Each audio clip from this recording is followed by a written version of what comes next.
And welcome back to Comic Frontline, everybody. I am Brant Fowler, aka the Gonzogoose, back with another comic review. This time I am looking at Superior Iron Man. Let's do it on this side. Number 4? Number 4. Sorry about that. This book is written by Tom Taylor with art by Yildiray Sinar. Totally butchered that probably. This is chapter 4, The Choice. And in this issue,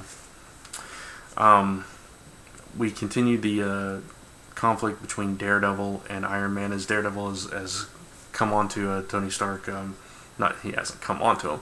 I mean, he's onto his plans and all this stuff. As we know, Tony Stark has been influenced through the results of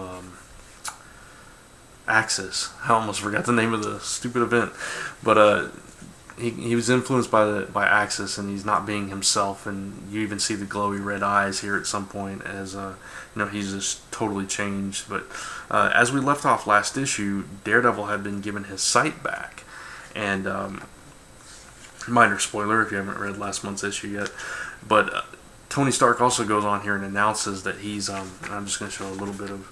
He announces that Iron Sight. So basically, he has his own version of Octobots or Spider-Bots. Been done before, but okay, fine, whatever. Patrolling the city and knows your. If you've ever opened a tablet or iPhone or anything like that, it knows exactly who you are, where you are, what you're doing, what your browser search history is, and everything. And he doesn't care about privacy issues because the safety is the most important thing. But Daredevil is not happy with this, and even though he has his sight back temporarily, he has a problem with this. And there's this sub story of Iron Man taking in Teen Abomination and supposedly trying to cure him, but he's got some other use for him that we don't get revealed here. There's a confrontation with S.H.I.E.L.D. and Tony Stark. Then Daredevil and Stark go at it, and long story short, Daredevil does get to see slight spoiler here, he does get to see Foggy one last time, but he decides to opt out of this whole Vision thing, and there's still going to be this conflict, but by the end of the issue, it is kind of resolved in a way. I don't want to spoil how it ends, but it is resolved how Daredevil is no longer on Iron Man's trail, and Iron Man is kind of free and clear to do whatever the heck he wants. So where it goes from here, don't know. The art in this issue is pretty good at points. I don't really care too much for the way that Tony Stark is drawn. Can try to find a good page there. So he kind of looks like me there, doesn't he? Anyway, maybe I do like it then. No, but he looks a little younger than he probably should, I guess. I don't know. But overall, I mean, there's several action sequences in this that look really dynamic and really good. You see the armor shooting down to grab Daredevil at some point, and it looks really cool. Overall, Tom Taylor is knocking it out of the park, script-wise, dialogue-wise, and everything. It's witty, it's clever. That's the only thing I don't really like is the Iron Sight stuff. But the way this was handled with Daredevil and the way it's playing out with Tony Stark's technology, these nanobots or whatever they are that make you, that give you abilities or take away abilities, or basically give you your wildest dreams in a way. It's an interesting concept, and it is something that Tony Stark would totally do if he didn't care about anything or anyone, and that's kind of the route they're going with this because of the results of Axis. So very clever plot.